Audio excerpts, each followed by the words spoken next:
What's up, my comic comrades? The next installment in the Legendary Pictures MonsterVerse Monarch Legacy of Monsters recently premiered on Apple+. And because we're big fans of the franchise here on Planet Variant, it got us thinking about which kaiju or titans we think are the most powerful in the MonsterVerse. So we built out our list and we're gonna count it down just for you guys. Now, to be specific, the MonsterVerse so far includes the 2014 Godzilla film, Kong Skull Island, Godzilla King of Monsters, and Godzilla vs. Kong, with Godzilla x Kong: The New Empire coming in 2024. And now they've added the Monarch Legacy of Monsters series to the mix. So our list will be built around monsters that have already appeared, have been teased, or could show up at some point. We also want to announce we're doing a massive live giveaway for the holidays this year on our recently launched Whatnot shop. Yup, we decided since buying Christmas gifts costs basically double this year, we're just gonna give a bunch of comic and geeky goodness away for free. Which, for those of you doing the math, adding the twos, carrying over, it's a big discount. Anyway, our live Christmas giveaway will be on Thursday, December 14th at 5 p.m. CST, and we'll be giving away a ton of signed comics and collectibles, including copies of Captain America 1 signed by Rob Liefeld, Funko Pops and other collectible figures signed by artists and celebrities like Kevin Eastman, Shamik Moore, Tara Strong, and more. So if you're not already following us on Whatnot, which is where we'll be doing periodic giveaways and live auction drops, use our invite link to set up your free account now, then follow Variant Comics and bookmark the December 14th live giveaway. And as an added holiday bonus gift from us to you, when you use our invite link to sign up for your free login, you'll get a $10 credit to use toward any of the dope limited run comics or collectibles we have in our Buy It Now shop. I'm talking about pieces like trade-in virgin copies of the Marvel Voices Spider-Verse 1 limited exclusive by Pixar animator Ben Su, Mandalorian 2, which is the first appearance of Grogu in comics, The Amazing Spider-Man issue 20 variant by Drew Zucker, and a ton more. And if you're not familiar with Whatnot, it's the best live shop platform on the planet where you can connect with your favorite creators like us while also picking up incredible deals through live auctions or Buy It Now catalogs. From comics and collectibles like we have to trading cards, sneakers, and almost anything else you can think of. Think eBay and Twitch had a better looking baby. So use our invite link to set up and grab your $10 credit. Then bookmark our big Christmas giveaway on Thursday, December 14th at 5 p.m. CST. It's going to be a giveaway only show and Santa's bag is gonna be full, so don't miss it. Again, just click the invite link in the description. Now let's see how these kaiju stack up in the MonsterVerse. Kicking this list off is skull crawlers. We first saw them in Kong Skull Island. They are called skull crawlers because they are essentially two-legged massive snake-like crocodiles with skull-like heads that are forced to crawl. Skull crawlers are the apex predators on Skull Island, so much so Kong took it upon himself to keep the skull crawlers and their population in check and not let them completely wreak havoc on the other creatures living on the island. Skull crawlers are remarkably durable, showing resilience against intense gunfire and engaging in direct combat with a young Kong without faltering. As the apex predators of Skull Island, these creatures, even with only 2 legs, are remarkably fast and good hunters. Their armored tail and formidable jaws serve as potent weapons, adding to their formidable arsenal. And that's just the normal skull crawlers. At the end of Kong Skull Island, Kong faced a 95-foot alpha skull crawler that he was finally able to beat with a ship propeller attached to an anchor's chain. All that to say, these things are no joke.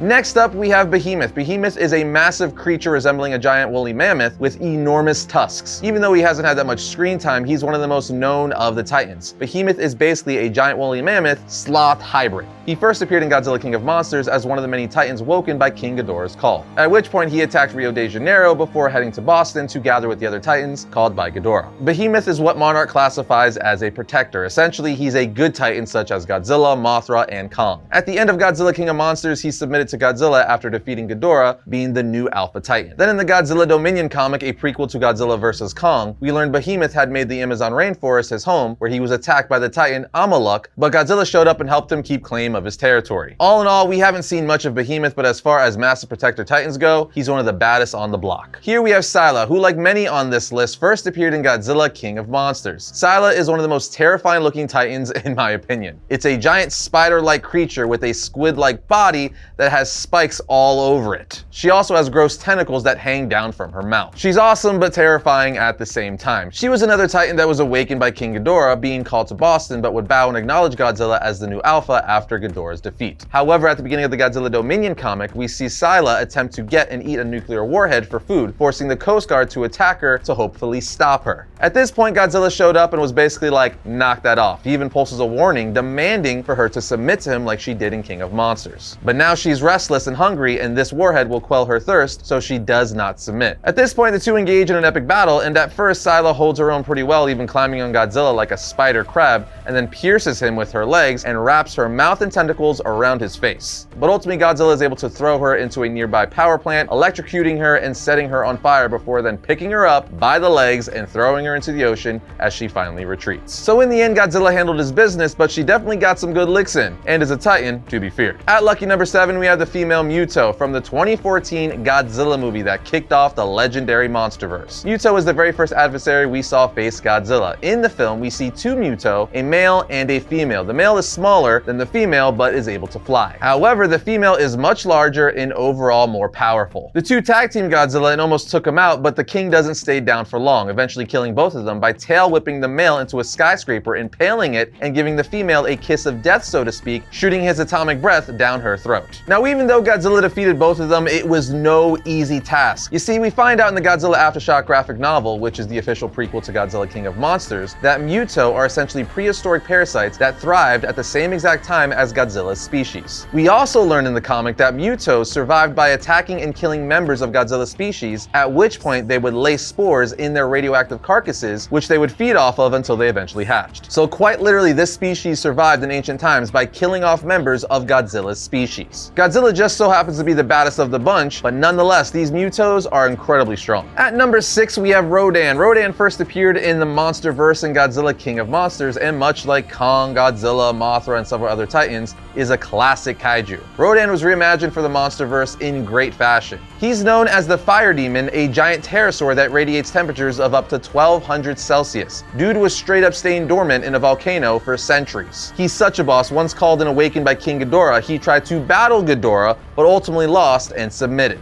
He would then go on to fight Mothra. Rodan is easily one of the most feared titans, being able to fly at supersonic speed and create sonic thunderclaps with his wings. Not to mention, he radiates extremely hot temperatures, hence the aforementioned nickname Fire Demon. All in all, he's one of the most destructive and powerful titans who's not afraid to challenge alphas like Ghidorah and Godzilla. At number 5, we have one of the most known and loved titans, and that is Mothra. Mothra is known as the Queen of Monsters. I like to think of her as Godzilla's wife or girlfriend. I mean, her title even implies that she's the queen to Godzilla's king. Mothra is a giant moth that comes from a lineage of gigantic ancient moths, who were worshipped in the ancient past as benevolent deities. She is also one of the protector titans, a good guy if you will. As for powers, well, she has massive wings that allow her to fly, and she can disperse massive amounts of energy, has a stinger, and can even reincarnate, aka come back to life. Mothra was first introduced into the MonsterVerse in Godzilla King of Monsters, and she has a symbiotic relationship with Godzilla, which we see at the end of King of Monsters during the final battle in Boston. We see Mothra is fighting Rodan while Godzilla is fighting King Ghidorah. She then defeats Rodan by stabbing him in the chest with her stinger. At this point, like a true queen, Mothra sacrifices herself in order to protect Godzilla, giving him her energy that gives him a massive power-up, enabling him to defeat King Ghidorah. But it's all good because remember, Mothra can reincarnate and come back to life. Point is, obviously, the Queen of Monsters is extremely powerful, so much so, she defeated Rodan by herself and gave Godzilla the power he needed to defeat Ghidorah. At number 4 is a titan you knew was going to be on this list somewhere. He's a lot of people's favorite kaiju or titan, and of course, we're talking Kong. We first got introduced to the legendary MonsterVerse interpretation of the character in 2017's Kong Skull Island, which was set in the year 1973. At that time, he was 104 feet tall, but by the time Godzilla vs. Kong rolled around, Kong had grown immensely at an incredible 337 feet tall. Kong is incredibly strong and powerful, being a massive ape, and as we all know, normal apes are stronger than 20 adult men, so imagine a 337 foot tall one. Now, the main thing that makes Kong such a threat is his combination of raw strength and intelligence. He is easily one of, if not the most intelligent of the titans. He straight up used a battle axe in a fight with Godzilla like a human being would, and he almost defeated Godzilla, the closest anyone has come. Kong managed to piss off and put up a better fight than even King Ghidorah, showing off his agility, brute force, and all-around skill. In fact, Kong would have made it into our top 3 if it wasn't for our number 3 pick, which is kind of cheating, but you'll see why and how in a second. At number 3, we have Mechagodzilla. Like I just said, this one's kind of cheating because he's not really a true titan. Titan. He's essentially a giant robot weapon made to defeat Godzilla and other Titans. But it's powered by King Ghidorah's severed head. In fact, the mind of Ghidorah actually takes control of this massive cyborg robot and seeks revenge for its previous defeat in battle with Godzilla and King of Monsters. The point is, this giant mech doppelganger of Godzilla is incredibly powerful as it's made of advanced tech and weaponry. Mechagodzilla literally shoots rockets and all sorts of missiles. It could even give itself a boost with rocket-like engines on its back. As the name implies, it's just a robot Godzilla with all kinds of advancements.